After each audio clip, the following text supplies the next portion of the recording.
Here is your new original script and title: Top 10 Healthy Foods You Must Eat. Hey everyone, welcome back. I'm Dr. Ashley Monroe, a functional medicine physician and certified nutrition specialist. And today we are diving into something every single person asks me about. What are the best foods you should actually be eating for your health?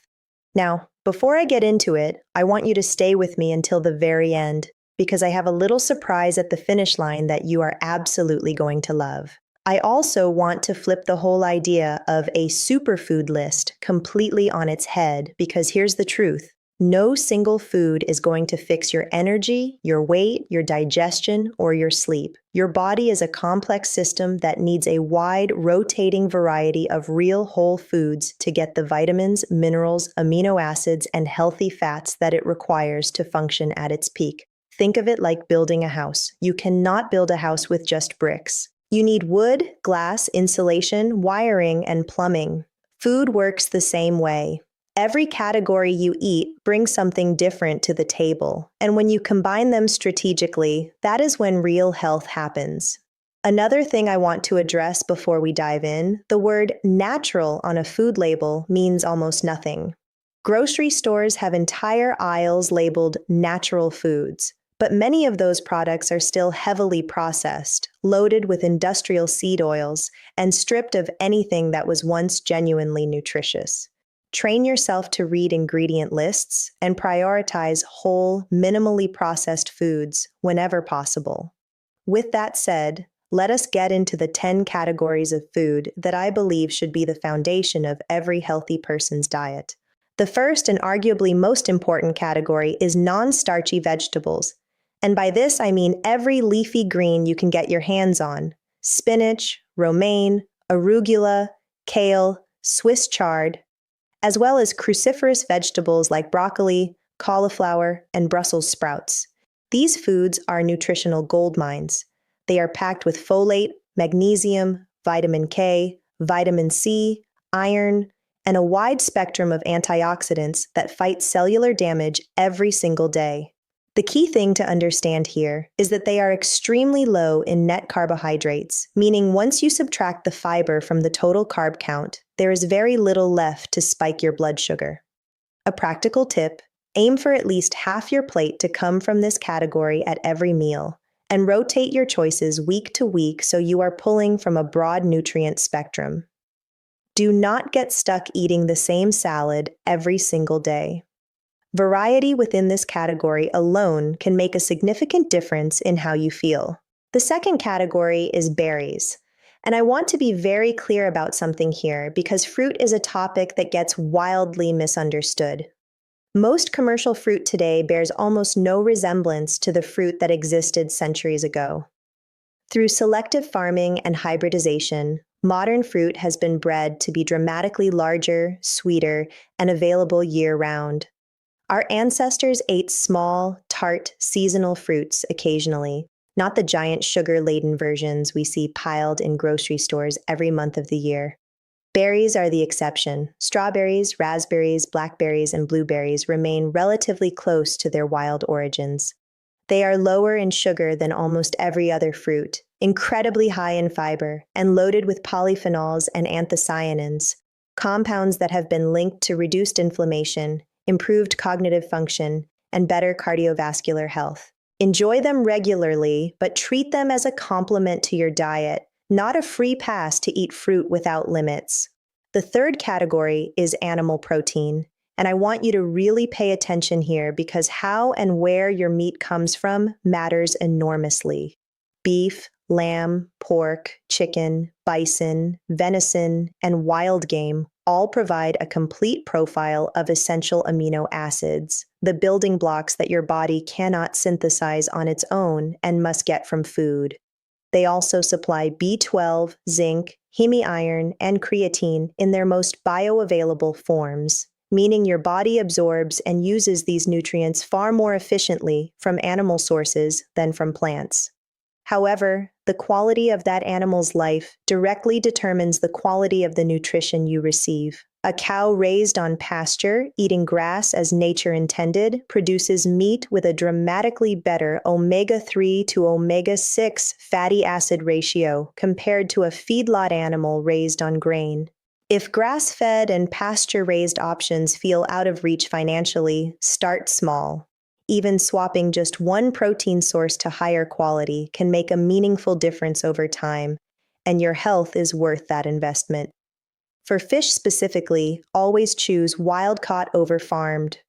Wild salmon, sardines, mackerel, and herring are among the most nutrient-dense foods on the planet, delivering long-chain omega-3 fatty acids, EPA, and DHA, which are critical for brain health, joint function, and reducing systemic inflammation.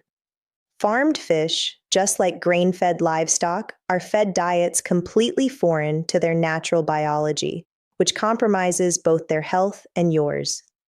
The fourth category is eggs, and I want to take a moment to talk about why not all eggs are created equal, because this genuinely matters. The standard pale yellow-yolked egg sitting in a cardboard carton at the bottom shelf of your grocery store comes from a hen that spent her life in a small cage, fed a diet of processed grain, given almost no sunlight and zero opportunity to behave as a chicken naturally would.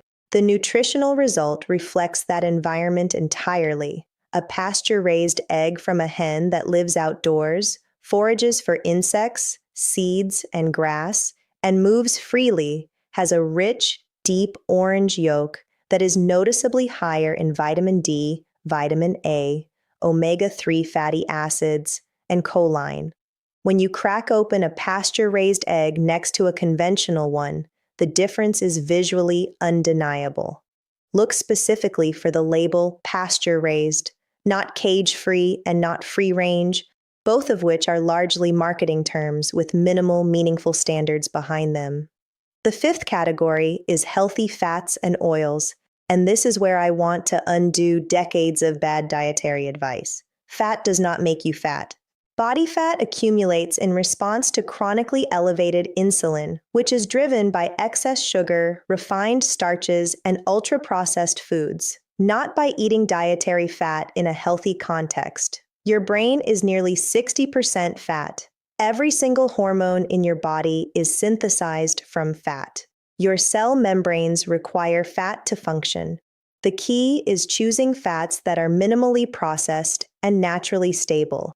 Grass-fed butter, ghee, extra virgin olive oil, and coconut oil are all excellent choices.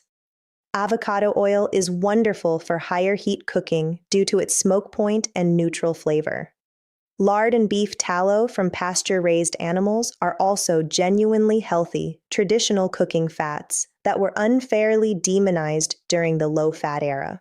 One important note, because toxins, pesticides, and hormones tend to accumulate in fat tissue, concentrated fat products absorb and carry those compounds as well. This is one area where choosing organic and clean-sourced products is especially worth the extra cost, because you are quite literally concentrating whatever was in that animal or plant into every tablespoon. The sixth category is nuts. Nuts are a brilliant addition to a healthy diet when approached with a little bit of intention. They provide healthy monounsaturated and polyunsaturated fats, plant-based protein, fiber, magnesium, zinc, and vitamin E, all in a dense, portable, satisfying package. The best options are macadamia nuts, pecans, walnuts, and almonds, roughly in that order from lowest to highest carbohydrate content. The key is to eat them raw when possible. Roasting at high temperatures can oxidize some of the delicate fats and degrade heat-sensitive nutrients. Eat nuts as a complement to meals or as a small snack, not as a dietary foundation. Because they do contain moderate amounts of omega-6 fatty acids, over-consuming nuts can tip your fatty acid balance in the wrong direction, so a reasonable daily handful is the sweet spot rather than eating them by the bagful. The seventh category is seeds, which deserve their own spotlight entirely separate from nuts, because they bring something different to the nutritional picture. Chia seeds, flax seeds, hemp seeds, and pumpkin seeds are extraordinarily dense in fiber, plant-based omega-3 fatty acids, magnesium, and protein, with very minimal net carbohydrates once fiber is subtracted. Chia and flax, in particular, are the richest plant sources of alpha-linolenic acid, the precursor omega-3 fatty acid. I do want to be transparent about an important limitation here. The conversion of plant-based omega-3s into the EPA and DHA your brain and body actually use is highly inefficient in most people, often below 5%. So seeds are a wonderful addition to your diet, but they do not replace the need for fatty fish or a high-quality fish oil supplement. Add seeds to smoothies, stir them into yogurt or oatmeal alternatives. Use ground flax in low-heat baking, or simply sprinkle them over salads. They are inexpensive, shelf-stable, and remarkably nutrient-dense for their size. The 8th category is avocado, which I genuinely believe is one of the most perfectly constructed foods in the natural world. It is rich, creamy, and deeply satisfying, packed with monounsaturated oleic acid, the same primary fat found in olive oil, along with potassium, folate, vitamin K, vitamin E, and a generous amount of soluble fiber. It is one of the very few foods that is simultaneously high in fat, very low in sugar, and very low in protein, which makes it extraordinarily versatile across a wide range of dietary approaches. Eat it plain with a pinch of sea salt and a squeeze of lemon, mash it into guacamole, slice it over eggs, blend it into a smoothie for creaminess, or use it as a base for dressings and sauces. Avocado pairs beautifully with almost every other category on this list, which is part of what makes it so special. It is not a magic cure for anything, but as a daily staple, it checks nearly every box. The 9th category is root vegetables and tubers, and this one comes with an important caveat depending on where you are in your health journey. Sweet potatoes, yams, carrots, turnips, rutabagas, parsnips, and celery root are all nutrient-rich underground vegetables that provide complex carbohydrates, beta-carotene, potassium, and a range of B vitamins. However, they are also meaningfully starchy, which means they will raise blood sugar and insulin more than the other categories on this list. If you are actively working on weight loss, managing insulin resistance, or following a ketogenic or very low carbohydrate protocol, these foods should be limited or avoided for the time being. But if you have reached a healthy metabolic baseline, are insulin sensitive, or are incorporating strategic carbohydrate cycling into your routine, root vegetables are a beautiful, whole food source of quality carbohydrates that are infinitely preferable to grains, bread, or processed starches. Use them in soups and stews, roast them with olive oil and herbs, or mash them as a nutrient-dense alternative to refined grain-based side dishes. The 10th and final category is herbs and spices, and I genuinely believe this is the most underappreciated category of all. Garlic, ginger, turmeric, cinnamon, rosemary, cilantro, parsley, cardamom, cloves, and dill are not just flavor enhancers. They are concentrated sources of bioactive plant compounds that have been studied extensively for their effects on human health. Garlic and ginger carry powerful antimicrobial and anti-inflammatory properties. Turmeric contains curcumin, one of the most researched natural anti-inflammatory compounds in existence, with well-documented benefits for gut health and joint comfort. Cinnamon has shown in multiple clinical studies to improve insulin sensitivity and support healthier blood sugar responses after meals. The key message, though, is this: use them liberally as part of a rich, flavorful diet rather than chasing them as supplements or expecting them to compensate for a poor baseline. They are amplifiers, not substitutes. Cook with them generously, experiment with new combinations, and let them transform your meals into something genuinely delicious. Now, as promised, here is your bonus, And I think you are going to be very happy about this one. Dark chocolate, real, high-quality dark chocolate, absolutely has a place in a healthy lifestyle, and the research supports it. Raw cacao is rich in flavonols, magnesium, iron, and antioxidant compounds that have been associated with improved blood flow, reduced blood pressure, and better mood and cognitive function. The critical distinction is cocoa percentage. The higher the cocoa content, the lower the sugar content, and the more genuine nutritional benefit you are getting. Look for chocolate that is at least 78 to 85% cacao. At that level, a single square delivers genuine flavor satisfaction with minimal sugar, roughly 1 to 2 grams per piece. If you currently find dark chocolate too bitter, that is completely normal and entirely reversible. As you reduce your overall sugar intake and recalibrate your palate over weeks and months, your taste buds will adapt, and foods that once tasted intolerably bitter will begin to reveal layers of complexity and richness you could not previously detect. That is not a metaphor. It is actual neurological recalibration of your taste receptors. Start with 70% if you need to, and work your way up.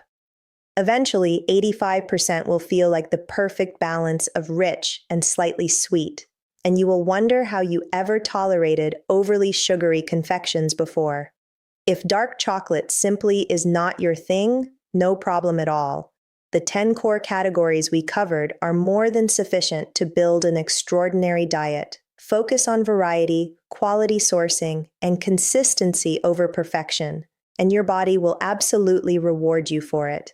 If you found this helpful, please share it with someone you care about, and I will see you in the next one.